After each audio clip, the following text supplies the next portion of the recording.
থমথমে দেশ। এই সেনাবাহিনী বলছে যে আমরা একটা বিপজ্জনক পরিস্থিতি সময় পার করছি। এটার জন্য সবার সম্মিলিত সহযোগিতা দরকার। অন্যদিকে প্রেস সচিব বলেছেন, আমরা আগামী ৫-৬ দিন খুব কঠিন সময় পার করব। কেন এগুলো আসলো? এই বক্তব্যের প্রেক্ষিতে আপনাদের কাছে মনে হচ্ছে কিনা দেশটা থমথমে কিনা? এবং আমি যা দেখলাম নগরীতে অনেক জায়গায় রাস্তায় ব্যারিয়ার দিয়ে দেওয়া হয়েছে, ব্যারিকেড দেওয়া হয়েছে, অনেক রাস্তা বন্ধ করে দেওয়া হয়েছে। উদাহরণ যদি দেই, গণভবনের রাস্তা তো এই মুহূর্তে বন্ধ হওয়ার কোনো কারণ নেই।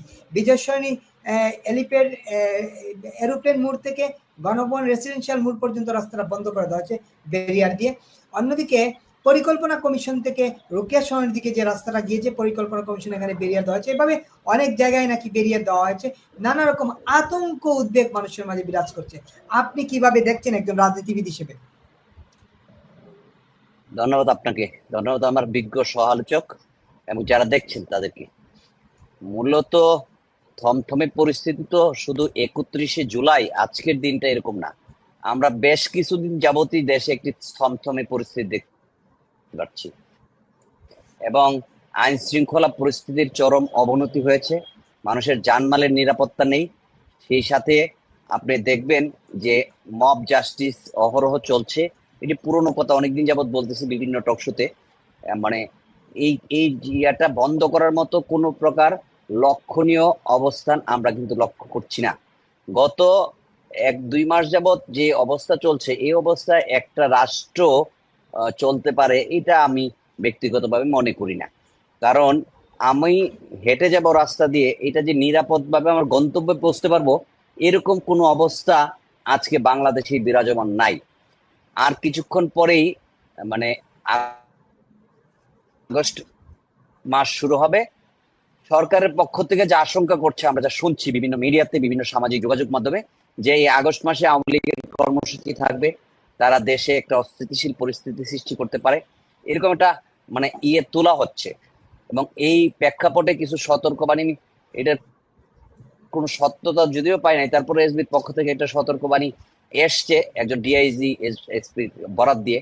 এটা মিথ্যা হলে ওরা আবার আরেকটা দিতে পারতো, যেহেতু আরেকটা এই পর্যন্ত আমি দেখি নাই কোনো মিডিয়াতে। তাহলে এই এই সব মিলিয়ে দেশের একটা থমথমে পরিস্থিতি বিরাজ করছে, একটা নৈরাজ্যজনক অবস্থা বিরাজ করছে, এইটা নিঃসন্দেহে বলা যায়। মানে মানুষ যে আশা করেছিল অন্তর্বর্তী সরকার আসলে দেশের সবকিছুতেই একটা শান্তি শৃঙ্খলা আসবে, এটার বিপরীত অংশ হয়েছে। আজকে দেখবেন শুধু যে আইন শৃঙ্খলা পরিস্থিতির অবনতি, মানুষের নিরাপত্তাহীনতা, এই অবস্থা, এরকম অবস্থা কিন্তু না, পাশাপাশি সুশাসনের যে ব্যবস্থাটা ছিল সেটাও কিন্তু বাধাগ্রস্ত হচ্ছে। যেখানে যেভাবে খুশি চাপ দিয়ে বিচার লয়কেও কিন্তু প্রভাবিত করা হচ্ছে, সেখানে একটা থমথম পরিস্থিতি, বাজারে থমথমে পরিস্থিতি, অর্থনৈতিকভাবে থমথমে পরিস্থিতি, বিনিয়োগ নেই, মার্কিন নিষেধাজ্ঞা করার উপরে পরে বেকারত্ব বাড়ছে, 28 লক্ষ লোক বেকার হয়ে গেছে। তার মধ্যে অর্থনীতিবিদরা, যারা বিশ্লেষক, তারা আশঙ্কা করছে আগামী 2 মাসের মধ্যে আরো অনেক শিল্প কারখানা বন্ধ হয়ে যাবে এবং আরো লক্ষ লক্ষ লোক বেকার হবে। সেখানেও কিন্তু থমথমে পরিস্থিতি। থমথমে পরিস্থিতি কোথায় নাই? আপনি যদি দেখেন উপদেষ্টার বাড়ি মুরাদনগর, ছাত্র উপদেষ্টা, সেখানে তার বাড়িতেও হামলা হয়েছে এবং হতাহত হয়েছে। এই যে অবস্থা, উপদেষ্টার বাড়িতেও কিন্তু থমথমে অবস্থা। কাজে এটা যে আজকে হয়েছে বা আজকেই থমথমে অবস্থা এরকম নাই। আজকের দিনটাকে রাস্তাঘাট বন্ধ করার যে ব্যাপারটা আপনি বলেছেন, এটা হয়তো বা যেহেতু আর কয়েক ঘন্টার মধ্যে আগস্ট মাসে পদার্পণ করছে, সেই কারণে আগস্টের হিসাবে সেটা একটা সরকার আশঙ্কা করছে যে অন্য কিছু হইতে পারে। সেই কারণে সরকার আইন শৃঙ্খলা রক্ষা করার রাস্তাঘাটে ব্যারিকেড দেওয়া এবং বিভিন্ন চেকপোস্ট বসানো, এইটা নতুন কিছু এটা বলবো না আমি। এটা বিগত সরকার সময় বিভিন্ন পরিস্থিতিতে কিন্তু এই জিনিসগুলো হয়েছে, যখন আশঙ্কা করা হয়েছিল। এটা সরকার নিতে পারে, কিন্তু সরকার কতটুকু দেশকে করছে সেটা আমরা দেখছি না। আরেকটা থমথমে পরিস্থিতি বাংলাদেশের জন্য খুবই ভয়ঙ্কর ব্যাপার আমি মনে করবো, সেটা হলো নির্বাচনের তারিখ। ফেব্রুয়ারির এত তারিখে নির্বাচন হবে, এই কথাটা কিন্তু কেউ বলে নাই। কিন্তু প্রেস সচিব যে কথাটি বলল যে উনি ও নির্দিষ্ট তারিখের পরে যাবে না। আমরা জানতে চাই সেই নির্দিষ্ট তারিখটা কবে। কোন নির্দিষ্ট তারিখ তো সরকারের ইয়াতে নির্বাচন কমিশন ঘোষণা করে নাই। নির্বাচনের তারিখ ঘোষণা করার দায়িত্ব সাংবিধানিকভাবে নির্বাচন কমিশনের। নির্বাচন কমিশন যদি সুনির্দিষ্ট তারিখ ঘোষণা করত, তাহলে আমরা বলতে পারতাম যে এই তারিখের বাইরে নির্বাচন কোনোভাবেই যাবে না। এখন পর্যন্ত ফেব্রুয়ারি, ডিসেম্বর আপনি যেটা বললেন, আমরাও বলছি আসলে এটা কোন সময় হবে সেটা নির্ধারণ না করে আমরা বলছি যে এর নির্দিষ্ট সময় এর বাইরে যাবে না। নির্দিষ্ট সময় ঠিক করা হলো না, তাইলে এটা বাইরে যাবে না। এই বক্তব্যটা একটা হাস্যকর বক্তব্য বলে আমি মনে করছি। আরেকটা বিষয়ে আমি মনে করি যে পুরা জাতি এটা নিয়ে একটা আতঙ্কজনক অবস্থান আছে। যে জাতীয় ঐক্যমত্য কমিশন যেভাবে মানে কোটি কয়েক দলকে নিয়ে, যারা জনগণের প্রতিনিধিত্ব দু একটা দল ছাড়া ওই জায়গায় খুব কম সংখ্যক দলই করে, আর আমরা যারা সংসদে ছিলাম আমাদেরকে সহ অনেকগুলা রাজনৈতিক দলকে সেখানে ডাকাই হয় নাই। এটা ঐক্যমত্য কমিশনের নামে একটা বিভাজনের কমিশন সৃষ্টি করা হয়েছে এবং বলা হচ্ছে যে নির্বাচনে কিছু দল দাবি করছে নির্বাচনে অংশগ্রহণ করার কারণে এমক দলকে বাতিল করেন, 14 দলকে বাতিল করেন, জাতীয় পার্টিকে বাতিল করেন। আওয়ামী লীগ তো একটা অস্থায়ী নিষেধাজ্ঞার মধ্যে আছি। আওয়ামী লীগ সরকারে ছিল, তারা খুন হত্যার সাথে জড়িত ছিল, তাদেরকে সেই অজুহাতে বাতিল করতে পারে। কিন্তু গণপ্রজাতন্ত্রী অধ্যাদেশে অন্যান্য রাজনৈতিক দল, জাতীয় পার্টি সহ তারা তো সেখানে মানে দলগতভাবে নিষিদ্ধ হওয়ার মতো কোনো কাজ করে নাই। নির্বাচন কমিশন যদি আমরা বলি স্বাধীন, যদিও দন্তহীন স্বাধীন, তারা নির্বাচন ঘোষণা করেছে। সেই নির্বাচনে একটি দল ইচ্ছা হলে যেতে পারে, আর একটি দল ইচ্ছা হলে বর্জন করতে পারে। এইটার সাংবিধানিক অধিকার তার। যারা গিয়েছে তাদেরকে এখন রাজনীতি করতে দিবেন না আপনি? এটা তো হতে পারে না। তাহলে 31টা রাজনৈতিক দল সেখানে অংশগ্রহণ করেছে আমার জানা মতে গত নির্বাচনগুলোতে। সেখানে 18 নির্বাচনে কামাল হোসেনের নেতৃত্বে বিএনপিও ছিল, জামাতের শফিক সাহেব ইলেকশন করেছে, তারও 25 জন লোক ছিল, অন্যান্য দলগুলা ছিল, রব্বাই ছিল, তারপরে মান্নাবাই ছিল, তারাও অংশগ্রহণ করেছে, চরমনায়ের পীর অংশগ্রহণ করেছে। এখন আমরা দেখছি 14 দল সহ জাতীয় পার্টি কয়েকটা দলকে শুধু ইয়া করা হচ্ছে, আর অন্য অংশগ্রহণকারী সবাইকেই সেই সুযোগ দেওয়া হচ্ছে সেই সংলাপে। যা থেকে এইভাবে বিভাজন করা, এটা পরবর্তী নির্বাচন এবং এই অধ্যাদেশের মাধ্যমে ঐক্যমত্য কমিশনের যে গুলা সমঝোতা হচ্ছে, এগুলো যদি পাশ করা হয় আর পরবর্তীতে অবাধ, সুষ্ঠু, নিরপেক্ষ, অংশগ্রহণমূলক নির্বাচন হয়, সেই নির্বাচনে যাদেরকে না ডাকা হচ্ছে না তারা যদি সংখ্যাগরিষ্ঠ আসন পায়, বাংলাদেশের রাজনীতি বলার কিছু নেই, সংখ্যাগরিষ্ঠ আসন পেতেও পারে, পায়, তাহলে তো একটা আইনও কার্যকর হবে না। ঐক্যমত সৃষ্টি করতে হলে অবশ্যই জাতীয় রাজনীতিতে যারা প্রতিনিধিত্ব করে, জনগণের যাদের সমর্থন আছে, সবাইকে নিয়ে ঐক্যমত করতে হবে। আর নির্বাচন একটা অংশগ্রহণমূলক, অবাধ, সুষ্ঠু, নিরপেক্ষ হতে পারে। তাইলেই বাংলাদেশ থেকে আপনি যেটা বললেন নির্বাচন 31শে জুলাই, আমি বলছি যে 31শে জুলাই বাইরেও যে সেই থমথমে পরিস্থিতিটা একটা স্থিতিশীল অবস্থায় আসতে পারে, একটা অবাধ, সুষ্ঠু এবং অংশগ্রহণমূলক নির্বাচনের মধ্য দিয়ে। এই সরকার আর খুব বেশি দেশ টেনে নিয়ে যাওয়ার মতো অবস্থানে আছে বলে আমি মনে করি না। একেবারে সঙ্গে থাকুন। আর একই প্রশ্ন মঞ্জু ভাই আপনাকে করতে চাই। রেজা ভাই বলছিলেন যে যেহেতু আজ থেকে আর মধ্যরাত থেকে 1 আগস্ট শোকাবহ মাস, আগস্ট মাস শুরু হবে, সেই কারণে সরকার নানাভাবে উদ্বিগ্ন যে আওয়ামী লীগের তরফ থেকে কোনো ধরনের প্রতিরোধের মুখে পড়ে কিনা। কিন্তু নানা জায়গায় যে তথ্যপাত্র ছড়িয়ে পড়েছে সেটি হচ্ছে যে এই সড়ক অবরোধ বা সড়কে ব্যারিয়ার দেওয়া এক জিনিস, একদম সড়ক বন্ধ করে দেওয়ার এক জিনিস। সড়ক বন্ধ করে দেওয়া হয়েছে, যে 2-3টা সড়কের কথা বললাম। অন্যদিকে সেনাবাহিনীর এই বক্তব্য, আর প্রেস সচিবের বক্তব্য, তারপরে নানা কথা শোনা যাচ্ছে যে 3 তারিখ জুলাই ঘোষণাপত্র শহীদ মিনার থেকে ঘোষণা দেওয়া হবে। এই জন্য একটা প্রস্তুতি যারা ঘোষণা দিতে চান, এনসিপি, বৈষম্য ছাত্র আন্দোলন সহ তাদের সমন্বয় যারা, এর সঙ্গে বিভিন্ন ধর্মীয় এবং নিষিদ্ধ ঘোষিত সংগঠন সক্রিয়, তাদেরই বিভিন্ন ফোর্স রাজধানীতে অবস্থান করছে, ঢুকছে বলে অনেকেই বলা বলি করছেন। কতটা সত্য মিথ্যা সেটা আমরা জানি না, যাচাই করার সুযোগও নাই। আর আপনি যদি বলেন আপনি কিভাবে থমথমে অবস্থাটাকে দেখছেন রাজধানী সারা দেশকে? ধন্যবাদ। আহ, প্রশ্ন তিনটি, আমি পয়েন্ট বাই পয়েন্ট একটু বলি। প্রথম তো হচ্ছে যে আহ, তারা যে জুলাই ঘোষণাপত্র ঘোষণার কথাটি বলেছেন 3 তারিখে, এটি তো অনেক আগে থেকে ঘোষণা করা। সরকারের কাছে একবার দাবি করেছিল 31 ফেব্রুয়ারির মধ্যে, তারপরে মার্চের মধ্যে। এই করতে করতে সরকার শেষ পর্যন্ত সময় দিয়েছিল 3 মাসের মধ্যে করবে।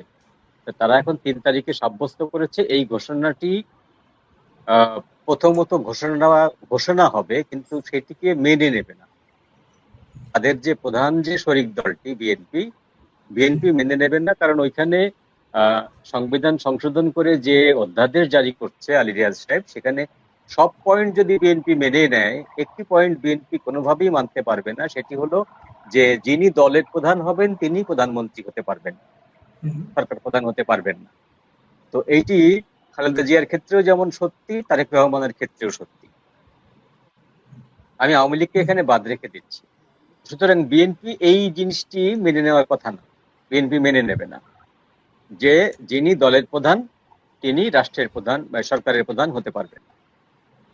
তো এখানে আবার আরেকটি বিষয় বলা হয়েছে যে আমরা এই বাধ্যতামূলক অধ্যাদেশটি সজ্ঞানে সুস্থ মস্তিষ্কে সকলে যাচাই বাছাই করে সর্বসম্মতিক্রমে স্বাক্ষর প্রদান করছি এবং মানব বলে প্রতিজ্ঞা করছি।